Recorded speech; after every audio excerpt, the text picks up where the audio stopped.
Yo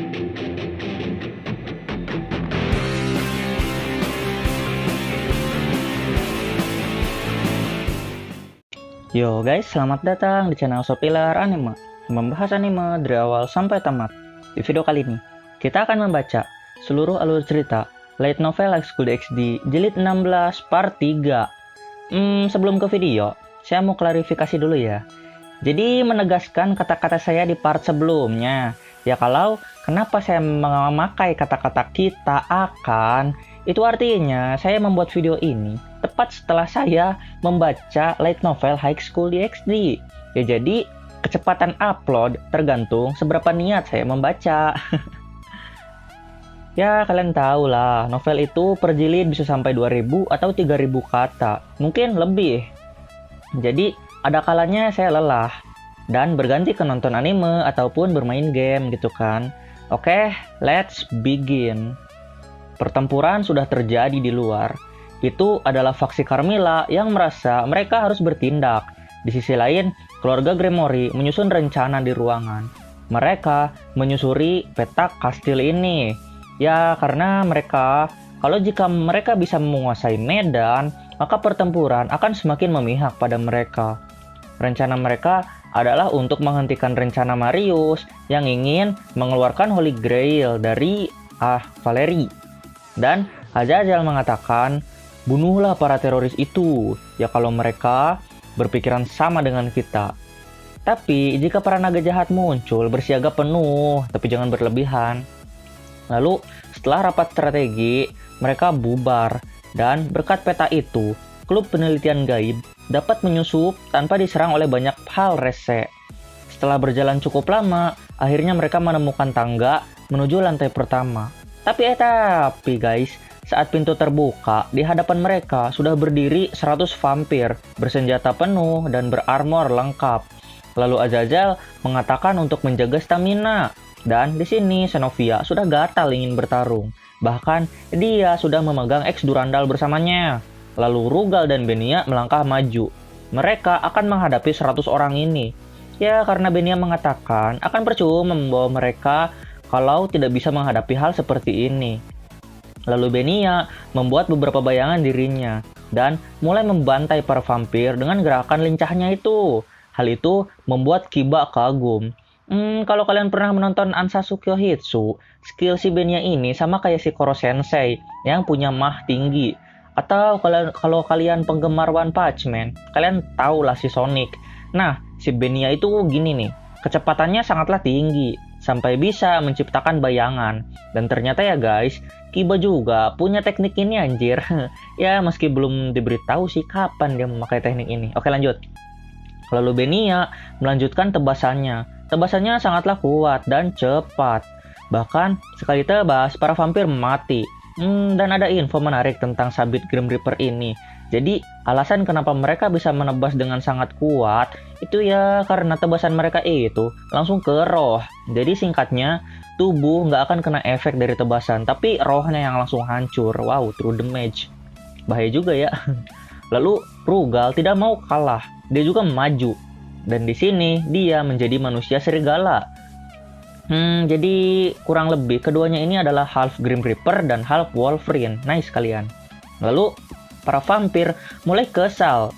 Ya karena manusia serigala dengan vampir itu adalah musuh bebuyutan. Ya kita ambil contoh dua film ini nih. Jadi terjawab sudah mengapa Elmen risih melihat Rugal saat dia di mobil. Karena si Rugal ini musuh alami para vampir. Lalu Rugal mulai mencabik-cabik para vampir dan seketika mereka mati. Di sini serangan para vampir tidaklah mempan, ya karena Rugal sudah berpromosi benteng. Lalu Rugal mengepal tinju berapi pada para vampir itu. Apinya sangatlah panas. Saking panasnya, armor para vampir sudah seperti es batu yang terkena panas, yang meleleh dengan sangat cepat. Dan ya, ternyata ada konfirmasi dari Azazel kalau Rugal ini sebenarnya benteng. Apa saya yang salah baca atau gimana ya? Perasaan kemarin itu Sona nyebutnya pion deh. Tapi kok sekarang jadi benteng ya? Nggak apa-apa lah. Oke lanjut. Lalu keluarga Gremory melewati celah yang dibuat oleh Rugal dan Benia dan menembus pertarungan itu. Jadi itu ya, mereka itu 2 versus 100. Ya, kualitas ada di atas segalanya sih. Lalu mereka memasuki ruangan yang sangat luas kali ini. Lalu mereka dicegat oleh vampir yang terlihat santuy. Ya karena berbeda dari para vampir barusan yang menghadang keluarga Gremory itu dengan armor lengkap, kini para vampir yang ada di hadapan mereka memakai baju biasa. Tapi ya, kekuatan mereka sangatlah kuat. Terasa dari aura mereka yang meluap-luap. Lalu Issei langsung masuk ke mode balance break. Di sini Issei mengajak Kiba untuk berduet dengannya. Namun Irina dan Xenovia melangkah maju. Mereka melesat ke arah para vampir itu dengan sabetan pedangnya. Tapi ya, para vampir berubah menjadi bentuk asap menghindari serangan itu. Tapi serangan Xenovia dan Irina tidaklah berhenti. Di sini ada vampir yang berhasil mereka tebas dan jatuh. Di sisi lain, serangan mereka tidaklah berefek pada para vampir. Padahal ya, harusnya vampir itu kan lemah terhadap benda suci. Apalagi pedang suci. Tapi mereka tidak terluka. Itu artinya mereka sudah memakai kekuatan Holy Grail. Di sini Azazel mulai kesal. Ya karena dari tadi para vampir ini hanya menghindar saja. Sementara mereka tidak boleh membuang-buang waktu seperti ini. Lalu Koneko melangkah maju dan dia mengatakan akan mengatasi ini. Tak lama, aura putih muncul di sekitar tubuh Koneko, membuat tubuhnya menjadi dewasa. Wow, Koneko mengatakan kalau ini kekuatan untuk menarik fase pertumbuhannya dengan paksa dan membuatnya menjadi dewasa. Opainya itu loh. Koneko mengatakan ini adalah Shirone mode. Nama yang dikasih kakaknya kan Shirone ya. Oh, jadi dipakai untuk mode ini toh. Oke, lanjut. Lalu Koneko melesat dengan kecepatan tinggi. Namun dia tidak bersuara. Lalu Koneko mulai melesatkan beberapa pukulan dengan aura seperti roda berputar. Itu dinamakan Kasha, yaitu teknik Nekomata yang mengizinkan dirinya memanggil kekuatan dari spirit negatif dan positif. Saya kurang yakin sih, tapi intinya Koneko meminjam kekuatan roh. Lalu roda itu berputar sangat cepat dan menyerang para vampir dan membunuh para vampir yang terkena serangan itu. Vampir yang lain mulai merasa ketakutan, ya karena mereka sudah memakai cheat untuk menghilangkan kelemahannya. Tapi kok bisa ada serangan sekuat ini? Satu hit lagi mati. Aduh. Lalu Koneko menjelaskan yang intinya api Kasya ini adalah api abadi yang akan membakar mereka selama mereka masih memiliki wujud kehidupan. Jadi bukan masalah kelemahan, tapi serangan sekecil apapun itu, asal dia kuat, maka akan mampu membunuh mereka. Lalu Azazel menjelaskan kalau Koneko ini seperti Saji. Ya kalau Saji memakai kekuatan negatif, maka Koneko memakai kekuatan positif. Sudah bisa ditebak sih ya. Kalau Kuroka negatif, pasti Koneko positif. Dan ya, biasanya putih itu kan positif. Lalu Azazel melanjutkan kalau api Fritra Saji itu bisa membakar musuh. Sementara api Kasya Koneko bisa melenyapkan musuh. Alah ribet banget, intinya matilah musuh. Lalu seekor vampir menyerang Koneko dengan tinjunya. Tapi saat serangan itu mengenai tubuh Koneko, si vampir langsung menjadi abu seperti terkena sinar matahari. Lalu vampir terakhir yang ada di sana sedetik kemudian menjadi abu sambil berteriak. Koneko bisa membantai 10 vampir itu dengan sangat mudah. Singkat cerita, Issei memuji Koneko. Tapi ya, karena Issei ini kan iblis, jadi dia tidak boleh menyentuh Koneko yang sekarang ini. Lalu Koneko dengan wajah memerah dan mata berbinar berkata dengan bangga kalau dia akan menjadi secantik ini suatu hari nanti. Dan dia akan menjadi pengantin Issei. Ya kalau kalian ingat, di jilid 11 kan mereka berjanji akan membuat bayi ya waktu itu. Oke lanjut.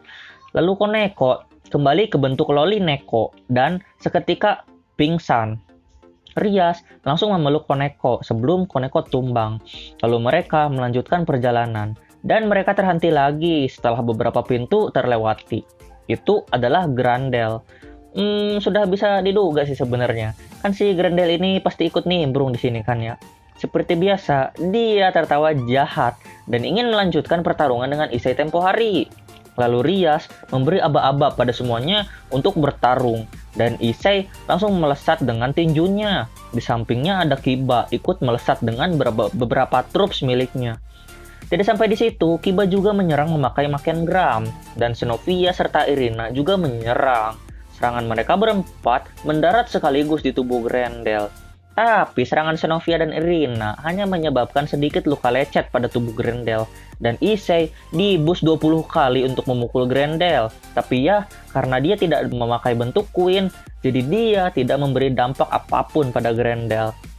Di sisi lain, Irina mengambil step mundur dan melayang ke udara sambil mengeluarkan cahaya besar dari tangannya.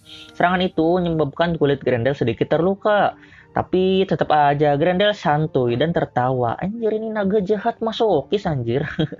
Dan Kiba menebaskan Makengram ke punggung Grendel dan membuatnya berdarah. Darah biru itu menyembur keluar. Tapi itu bukanlah luka fatal. Di sini Issei dan Kiba menjadi panik ya karena pedang terkuat Makengram hanya bisa memberi luka borok pada Grendel. Ini gawat loh. Lalu Rosewise menembakkan panah berbagai elemen mulai ke arah Grendel. Tapi percuma, lecet pun tidak si Grendel ini. Di sini Rias mengatakan, ya kalau dia bisa mengalahkan naga jahat itu. Dan Aketno mengatakan kalau kita harus mengulur waktu untuk Rias.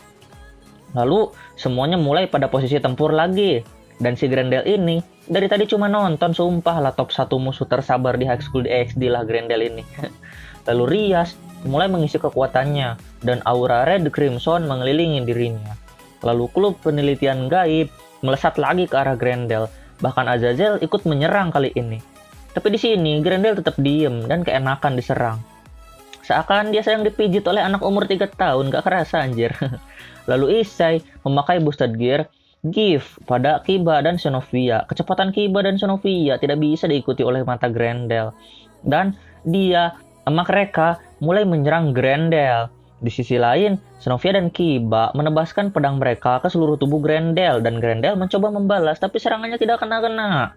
Grendel mulai kesal dan mengembungkan perutnya membuat api sangat besar menyembur ke arah keluarga Gremory. Di sini, Kiba dan Xenovia mengkombo serangan Makengram dan X Durandal dan serangan itu sukses menembus api Grendel. Bahkan menyentuh langsung ke tubuh Grendel dan membuat Grendel mulai mengerang kesakitan. Grendel tumbang, tapi dia berusaha mati-matian untuk bangkit dan berlutut. Tapi si sadis Ara-Ara mengeluarkan 3 buah Dragon Lightning dan menghantam langsung ke tubuh Grendel. Dan Grendel tawanya semakin keras dan dia bilang ini sangat menghibur. Tidak sia-sia dia melawan keluarga Gremory. Lalu Azazel mengeluarkan tombak cahaya dan mengarahnya ke perut Grendel. Tombak itu pecah dan menjadi sangat banyak menyerang telak ke perut Grendel. Lalu Grendel mengarahkan kakinya yang berapi-api ke keluarga Gremory. Di sini Akeno dan Rosewise membuat sihir pelindung. Tapi itu membuat Azazel dan yang lainnya lengah. Tiba-tiba saja gerakan Grendel menjadi sangat cepat dan menendang ke arah mereka hingga mereka terpental ke lantai. Asia langsung dengan sigap menyembuhkan mereka. Lalu Azazel kesal. Jadi dia melemparkan tombak cahaya yang sangat kuat dan cepat ke arah mata Grendel. Hal itu membuat Grendel berteriak dan matanya mengeluarkan banyak sekali darah. Lalu Grendel mulai sangat kesal di sini dan berkata akan menghabisi mereka sekarang juga. Kenapa nggak dari tadi bro? Gitu kan. Namun di sisi lain, mendengar ancaman Grendel ini, Rias dengan santai mengatakan kalau dirinya sudah siap. Lalu semua orang berpindah ke belakang Rias kali ini. Dia memegang bola aura yang sangat kuat dan berjalan ke arah Grendel dengan perlahan. Lalu Rias mulai melesatkan bola aura itu ke arah Grendel. Tapi bola itu sangatlah lambat. Namun kekuatannya sangatlah dahsyat. Hingga auranya saja mampu untuk mengikis lantai. Di sini Grendel menghina kecepatan gerak bola ini. Tapi saat dia tertawa seperti itu, bola itu menyedot tubuh Grendel ke dalamnya. Dia berusaha bertahan, tapi Grendel roboh seketika karena tarikannya yang luar biasa. Dia berusaha bertahan sambil membuat suara cekitan di lantai semakin dekat dan dekat kali ini. Kini sisik hijau tua Grendel bersentuhan dengan bola aura Rias dan seketika sisiknya itu terkikis. Grendel berusaha mengepakkan sayapnya untuk kabur. Tapi di sisi lain, Akeno dengan senyum sadis membuat Dragon Lightning sekali lagi, membuat Grendel roboh. Lalu Rias mengatakan, ya kalau kemampuannya ini dinamakan dengan bintang penghancur, ya karena tingkat kerusakan dan daya gravitasinya itu seperti bintang sungguhan. Tubuh Grendel mulai terkikis dari mulai kaki, ke lutut, ke paha, ke perut, ke dada, dan kini menyisakan kepalanya. Anjir sadis. Lalu Grendel kembali tertawa. Wah ini kadal sisa kepala, masih bisa bacot buset. Lalu dia berkata, kalau ini menyenangkan, dan dia belum mati ya, karena Holy Grail bisa dengan mudah memanggilnya kemari lagi, asal jiwanya tidak hancur. Lalu setelah Grendel dikalahkan, seorang kadal baru datang, yaitu Chrome, sang naga jahat terkuat. Dia mengatakan pada si Grendel yang hanya sisa kepala ini untuk mundur. Wait, meski sisa kepala, si Grendel ini belum mati. Dan seketika Chrome berteleportasi ke arah Grendel. Yap, dia berhadapan langsung dengan bintang pemusnah rias, tapi dia tetap santuy. Dan seketika Grendel hilang dengan teleportasi milik Chrome. Dia menyelamatkan si kadal hijau rupanya. Kini keluarga Gremory harus berhadapan dengan si kadal hitam. Bersambung. Anjir ini live 3 masih panjang. Memang para kadal ini ya dikeroyok kok malah bahagia gitu kan lah. Oke lah. Thanks for watching and titik. Bye bye.